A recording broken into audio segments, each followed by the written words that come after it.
عليكم ورحمة الله وبركاته. معكم ليفاي من قناة ليفاي جيمنج شباب. واليوم نكمل بمنتخب بلدي فلسطين. قبل ما نبدأ مقطع حطوا زر لايك واشتركوا بالقناة ما كنتم مشتركين في القناة، وفعلوا زر التنبيهات، وادعوا لبلدي فلسطين وادعوا لبلدنا وشعبنا يا رب انه الله ننتصر على الاحتلال الغاشم.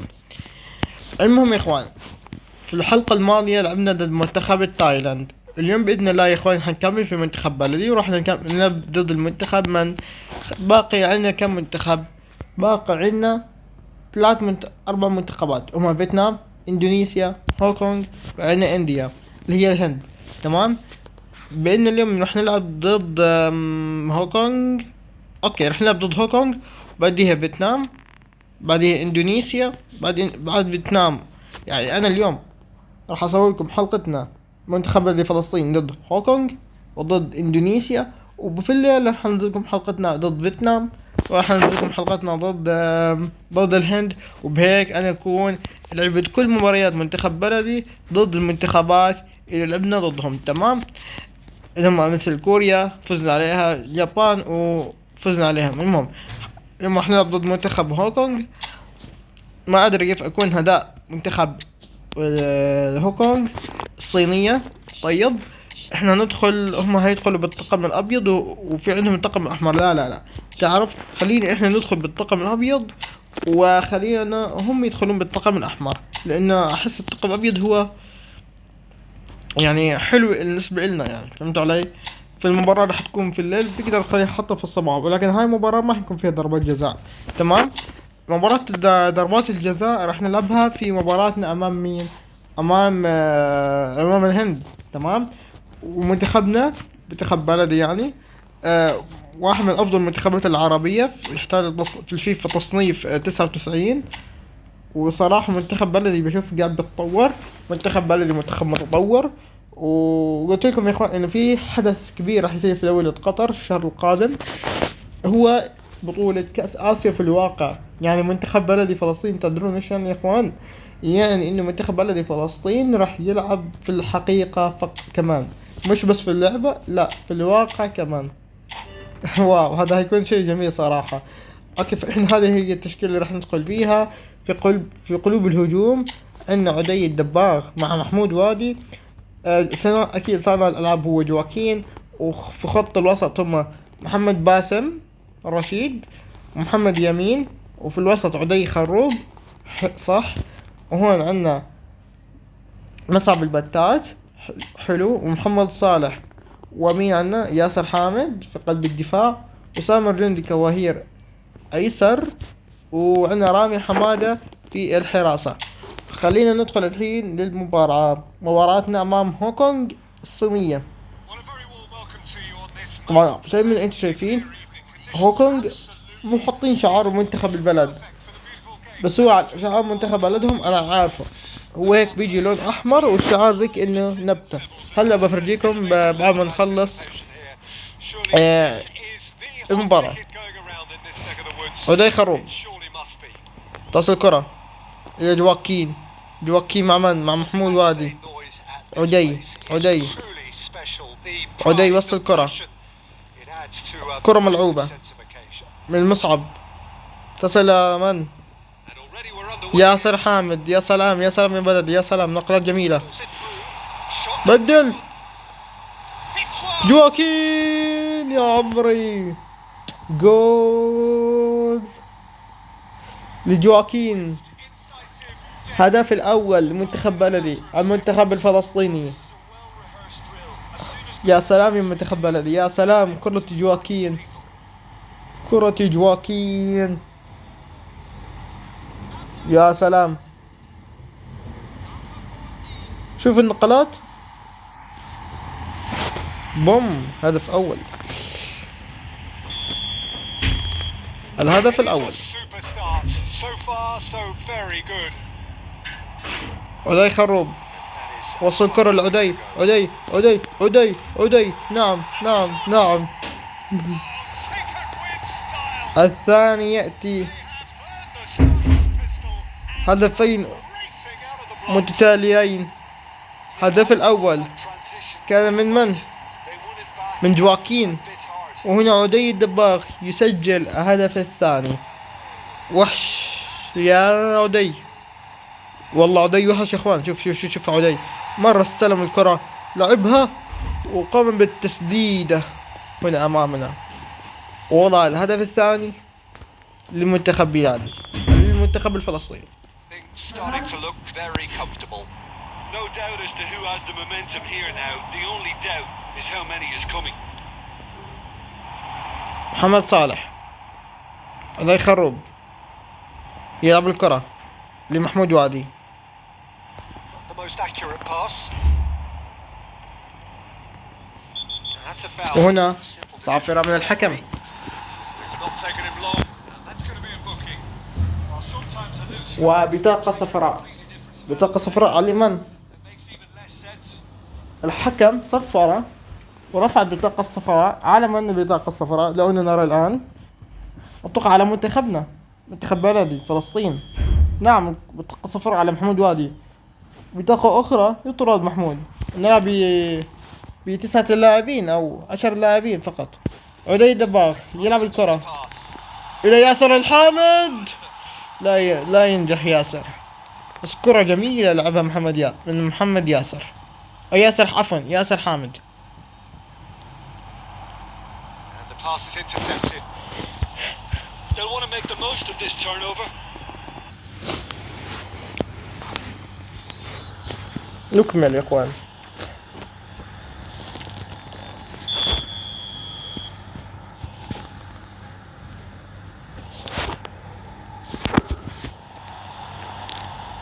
كرة ملعوبة إلى عناصر منتخب هونغ كونغ، وهذه هونغ كونغ يظهرون الآن في آخر دقائق من عمر هذه المباراة. يا سلام العدي، عدي خروب يلعب إلى محمود وادي، تصل الكرة إلى الحارس، تعود إلى عناصر منتخب هونغ كونغ.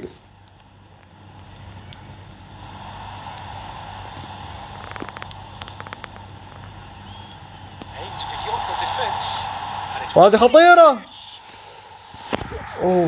اوف كانت راح تدخل، كانت راح تسجل هونغ كونغ التعادل. عفوا تعادل مين؟ هدف التقليص. خطيرة، اوه ماي جاد يا الهدف. والله شوف يا اخوان، هونغ كونغ يسجل هدف حلو. لا هدف حلو صراحة، هدف حلو في شباكنا. شوف يا اخوان، شوف كيف بوم في الشباك، في شباك رامي حمادة. إذا رامي يستقبل الهدف، هدف جميل لمصلحة عناصر منتخب هونغ كونغ. والله مباراة حلوة من هونغ كونغ.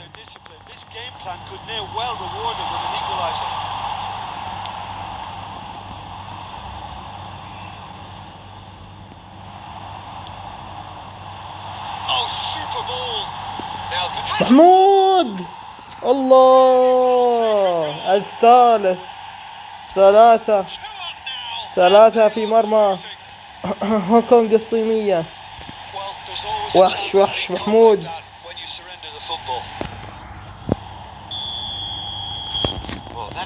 محمود وادي يسجل.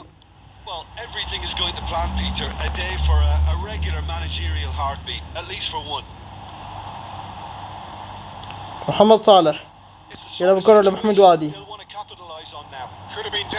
عدي دباغ، لا يا عدي ليش ضيعت؟ محمود نزل الكرة لجواكين إلى محمود. مصعب البتات يلعب الكرة، تصل الحارس هونغ فاي. محمد صالح يلعب الكرة لعدي خروب، ولكن صافرة تأتي هنا. نهاية الشوط الأول بتقدم منتخب بلدي الفلسطيني على حساب منتخب هونغ كونغ الصينية 3-1. شوط أول جميل. الآن ماذا سوف يكون في الشوط الثاني؟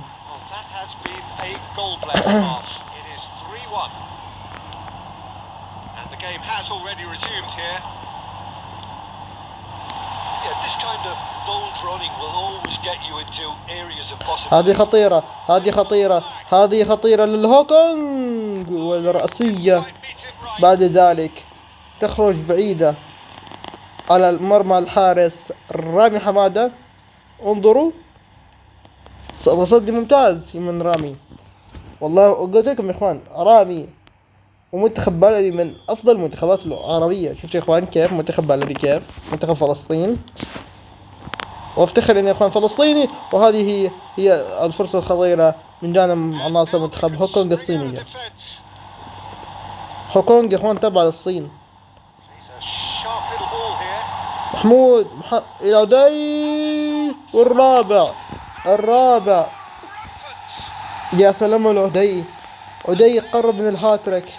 عدي يسجل ثنائية في مرمى هوكونج الصينية. ياخذ الله على الشعر. شوف بوم، هدف آخر يأتي لمصعد منتخب فلسطين. منتخب بلدي متألق في هذه البطولة، ويصل للفوز دائما ويحقق نتائج إيجابية. وهذه خطيرة، أوه قريبة. هذا رامي حمادة. انظروا رامي، انظر يا رامي. رامي بدأ يتهجم. المهم مباراة حلوة، مباراة حلوة كثير. تبديلات الآن، يدخل صالح. فقط تبديل واحد هو دخول صالح، تبديل واحد. أتوقع خروج عدي الدباغ، ما أتوقع. محمد صالح، ياسر حامد، محمد صالح مرة أخرى إلى مصعب البتات، عدي، جواكين، محمد يامين. انتظر شوي. عدي دباغ، لا عدي دباغ يلعب. إذا ماذا الذي خرج؟ محمود وادي ممكن. جواكين، ماذا هناك؟ تسلل أم ضربة جزاء؟ لا تسلل. أين ضربة الجزاء؟ لم يكن هناك أي ضربة جزاء. أنت تبديلات عديدة سوف تقوم لمصالح منتخب بلادي، المنتخب الفلسطيني. دخول من كلاس زيدان، دخول محمود أبو وردة. تبديلات عديدة تسجل الآن من كل المنتخبين، منتخب فلسطين منتخب بلدي، والمنتخب الهونغ الصيني. نيكولاس زيدان، محمود أبو وردة،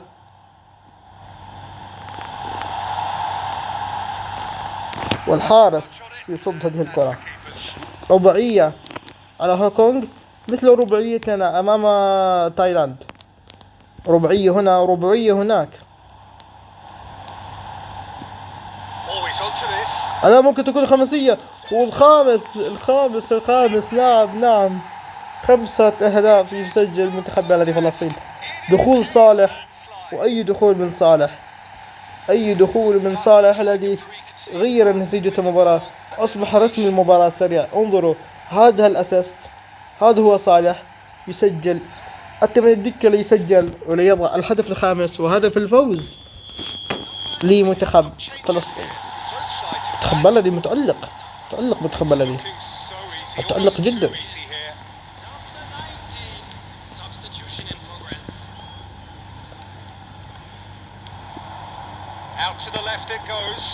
محمد باسم والحارس. يا الله على الحارس، تعبني الحارس والله يا اخوان، تعبنا الحارس. ياسر حامد يلعب الكرة لمحمود أبو وردة. هل يأتي السادس؟ لا لن يأتي السادس. لم يتبقى الكثير عن نهاية أحداث الشوط الثاني، وتفوق ممتاز المنتخب البلدي الفلسطيني. 5 دقائق بدل الوقت من الضائع.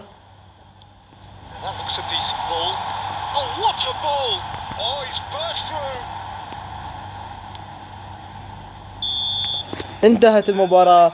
فوز أيضا مهم لمنتخب بلادي، المنتخب الفلسطيني، على حساب منتخب هونغ ودعونا نرى الآن منتخب هونغ كونغ الصينية قد استحوذ بنسبة 54. أنا أقول لكم أن منتخب هونغ كونغ يعرف يلعب. الآن دعونا ننتقل إلى رجل المباراة باستحقاق هو عدي الدباغ، سجل ثنائية. وأيضا محمود وادي كان أفضل لاعب، حصل على تقييم 7.5. أما رامي، أين رامي؟ دعونا ننظر إلى رامي حصل على تقييم 5.0. انظروا اللاعبين هنا حصل على أسوأ تقييم، حتى الحارس، أي حارس مرمى هونغ كونغ حصل على تقييم 5.5 لأنه صد كرات خطيرة من جانب منتخب بلاده المنتخب الفلسطيني. مباراة جيدة. والآن دعوني أريكم علم هونغ كونغ الصينية وننهي الفيديو. ومثل ما ترون هذا هو علم دولة هونغ كونغ الصينية. لا أعلم لماذا لم يضعه في اللعبة، ولكن هو علم هونغ كونغ. الآن نعود إلى اللعبة. وهذا كان فيديو لليوم. أتمنى أن الفيديو نال إعجابكم، ولا تنسوا تضغطوا زر لايك والاشتراك بالقناة. كان معاكم ليفاي، وأنتظركم مباراة أخرى، مباراتنا أمام بلد فلسطين راح تواجه منتخب الإندونيسي. وأشوفكم بخير. سلام.